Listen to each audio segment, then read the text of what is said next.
Tuhan bersamamu.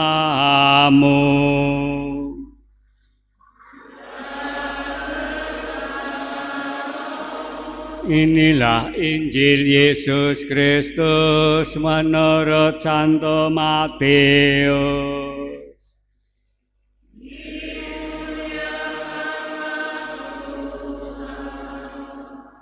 Bab 11 ayat 2 sampai dengan 11.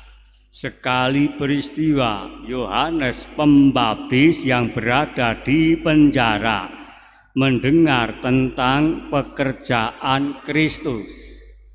Lalu ia menyuruh murid-muridnya bertanya kepada Yesus, "Engkaukah yang akan datang itu, atau haruskah kami menantikan orang lain?"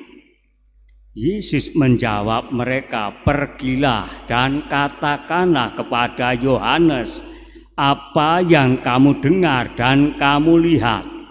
Orang buta melihat, orang lumpuh berjalan, orang kusta menjadi tahir, orang tuli mendengar, orang mati dibangkitkan, dan kepada orang miskin diberitakan kabar baik. Berbahagialah orang yang tidak sangsi dan tidak menolak Aku." Setelah murid-murid Yohanes pergi, mulailah Yesus berbicara kepada orang banyak tentang Yohanes. "Untuk apakah kamu pergi ke padang gurun melihat buluh yang digoyang angin kian kemari? Atau untuk apakah kamu pergi melihat orang yang berpakaian halus? Orang yang berpakaian halus itu tempatnya di istana raja. Jadi untuk apakah kamu pergi melihat nabi? Benar, dan Aku berkata kepadamu bahkan lebih daripada nabi, karena tentang dia ada tertulis, 'Lihatlah, Aku menyuruh utusanku mendahului engkau.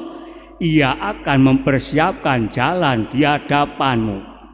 Aku berkata kepadamu, camkanlah di antara mereka yang dilahirkan oleh perempuan, tidak pernah tampil seorang yang lebih besar daripada Yohanes Pembaptis. Namun demikian, yang terkecil dalam kerajaan surga lebih besar daripada Yohanes." Demikianlah sabda Tuhan.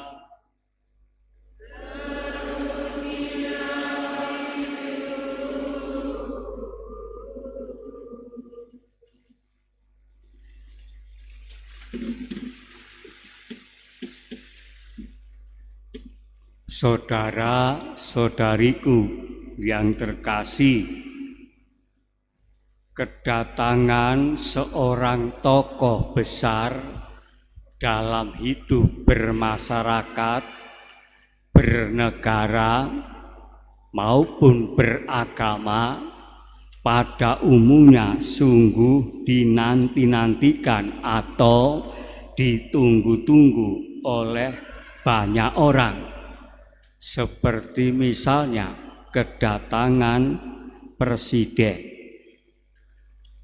Apa yang dikatakan dan dilakukan oleh seorang tokoh besar pada umumnya mempengaruhi cara hidup dan cara bertindak bagi para pendengarnya.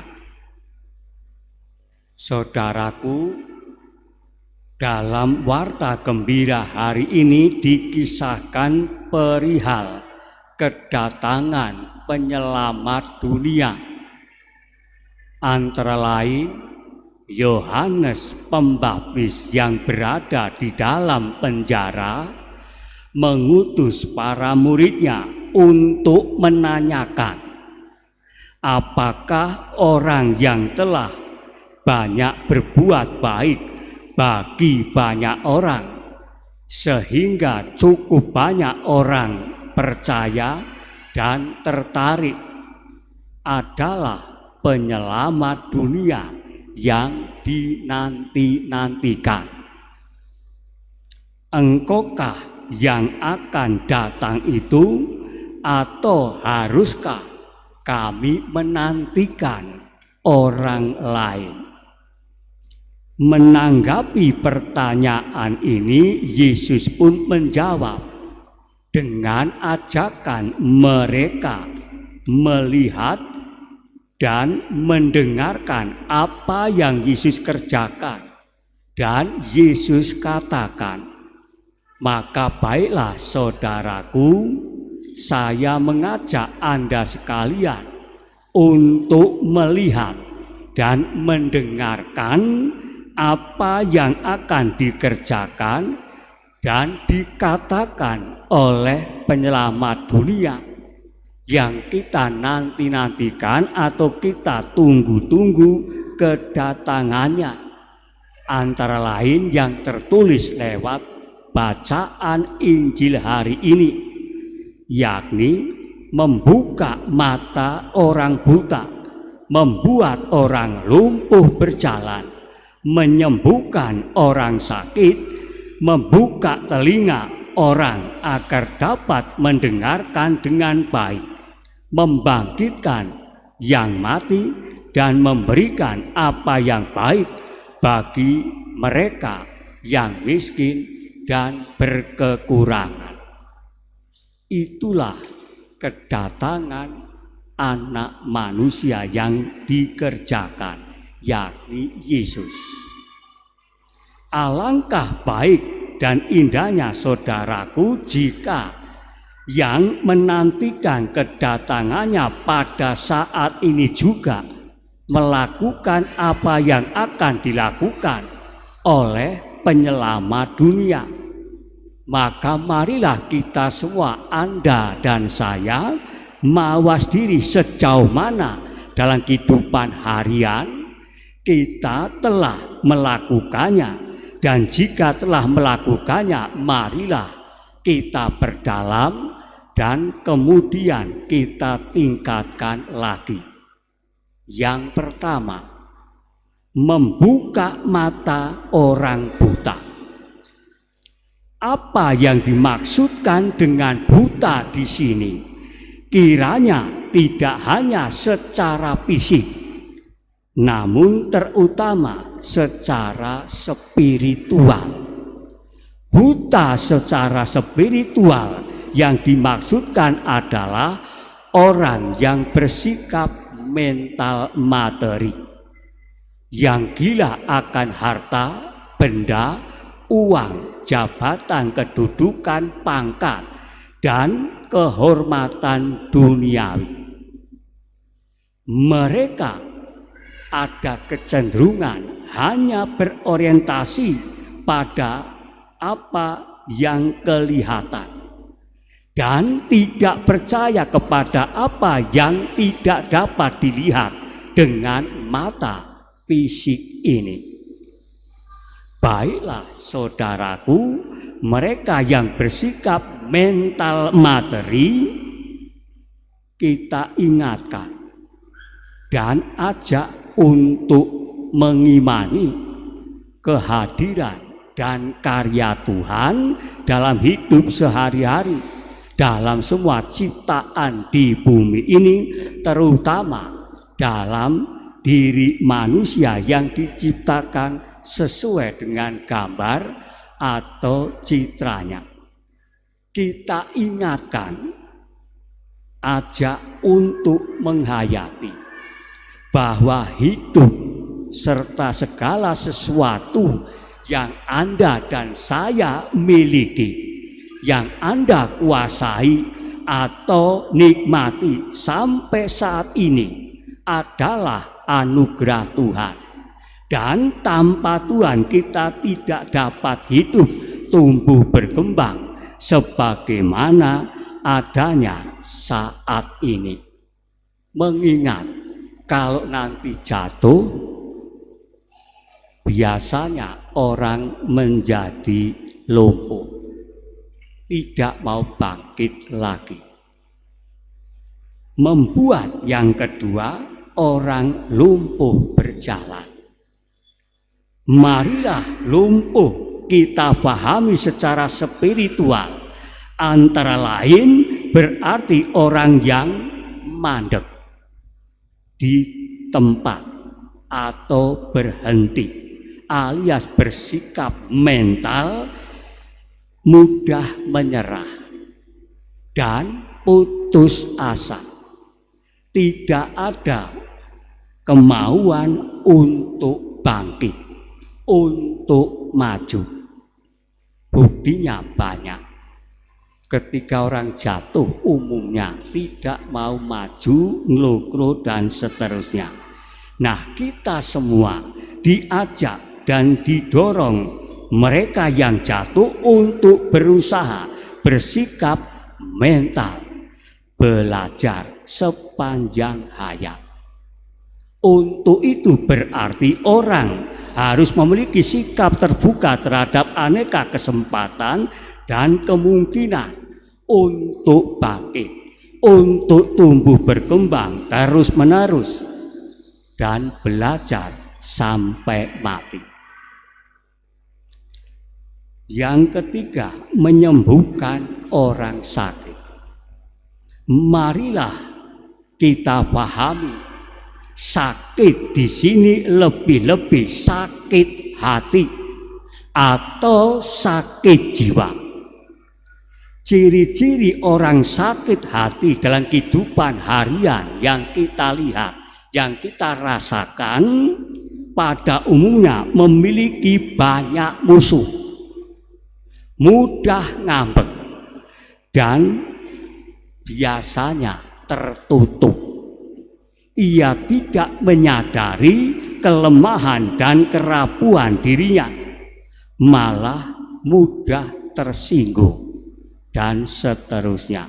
Sedangkan orang sakit jiwa pada umumnya mudah marah-marah, dan pada suatu saat ketika tidak kuat marah lagi akan menjadi sinting gila, alias marahnya sudah selesai sehingga tinggal tersenyum tersendiri. Untuk menyembuhkan orang yang sakit dan sakit jiwa, antara lain pertama-tama kita ajak untuk menghayati diri sebagai yang lemah, yang rapuh dan berdosa, dan kemudian mohon kasih pengampunan Tuhan dan sesama, sehingga ia menjadi orang beriman yang sejati, yaitu menyadari diri sebagai pendosa yang dipanggil Tuhan dan diutus oleh Tuhan untuk mewartakan kabar baik. Yang keempat, membuka telinga orang tuli. Tuli secara spiritual berarti menutup diri. Yang bersangkutan tidak mau tahu atas segala sesuatu yang terjadi di lingkungan hidupnya, entah itu di dalam keluarga, di tempat kerjanya, dan seterusnya. Dengan kata lain, yang bersangkutan kurang lebih bersifat egois.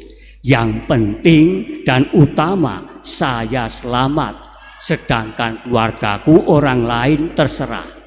Itulah orang yang bersikap egois. Maka orang yang bersikap mental demikian, saudaraku, kita ingatkan dan ajak untuk menyadari dan menghayati bahwa dirinya dapat hidup berkembang sebagaimana ada saat ini, tidak terlepas dari kebaikan dan juga kemurahan hati Tuhan melalui orang-orang yang telah berbuat baik kepadanya. Kiranya Anda dan saya atau yang bersangkutan tidak mungkin menghitung berapa orang yang telah berbuat baik kepada kita, konkretnya orang tua. Maka kita ajak orang yang bersangkutan untuk terbuka dan dengan demikian rela serta tulus hati berkorban bagi keselamatan atau kebahagiaan sesamanya. Lalu membangkitkan yang loyo, frustrasi atau lesu. Harapan itulah yang ditawarkan kepada mereka yang loyo, frustrasi dan lesu sesuai dengan semangat Advent. Kita ingatkan saudara kita sekiranya kurang diperhatikan oleh orang tuanya, oleh sahabat-sahabatnya, oleh orang lain yang kemudian membuat dirinya frustrasi, loyo atau lesu, bahwa Tuhan tidak pernah melupakan ciptaannya, terutama manusia yang diciptakan sesuai dengan gambar atau citranya. Yang terakhir, membawa kabar baik bagi mereka yang miskin dan berkekurangan. Secara fisik, apa yang baik bagi saudara kita yang miskin dan kekurangan adalah harta benda atau uang. Maka baiklah kepada saudara kita yang berkekurangan itu kita mau berbagi sebagian harta atau uang bagi yang membutuhkan. Namun saudaraku, yang cukup sulit adalah membawa kabar baik bagi mereka yang miskin secara spiritual. Maka baiklah kita kunjungi, kita dekati, kita doakan agar mereka mau sadar diri atas segala penyelenggaraan Tuhan ini. Akhirnya melaksanakan hal-hal yang disabdakan oleh Yesus ini kiranya butuh kesabaran. Baiklah kita renungkan peringatan Yakobus, bacaan yang kedua. Saudara-saudari, bersabarlah sampai kepada kedatangan Tuhan. Sesungguhnya petani menantikan hasil yang berharga dari tanahnya, dan ia sabar sampai telah turun hujan musim gugur dan hujan musim semi. Kamu juga harus bersabar dan harus meneguhkan hatimu, karena kedatangan Tuhan sudah dekat. Kesabaran rasanya sungguh mendesak untuk kita hayati dan sebarluaskan, mengingat dan memperhatikan banyak orang. Anda dan saya tidak sabar. Misalnya ketika membawa kendaraan di jalanan, situasi rame ngebut, dampaknya celaka. Atau membawa kendaraan di parkir pingin pulang cepat-cepat, tidak sabar, padahal di depannya ada mobil, ujungnya marah-marah. Muda-mudi pun yang terjebak pergaulan seks bebas dan seterusnya. Akibatnya hamil karena tidak sabar. Hendaknya kesabaran dibiasakan pada anak-anak sedini mungkin di dalam keluarga dengan contoh teladan konkret, yakni orang tuanya. Semoga Tuhan memberkati. Kita ungkapkan iman syahadat para rasul, aku percaya akan Allah.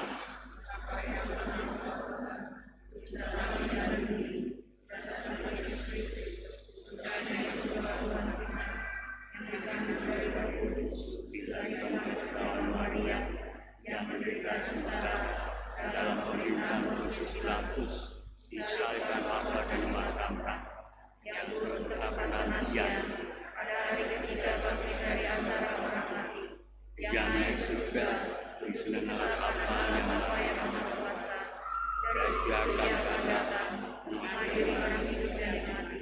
Aku percayakan Roh Kudus, gereja yang kudus, persekutuan para kudus, mengampuni dosa, bangkit badan, kehidupan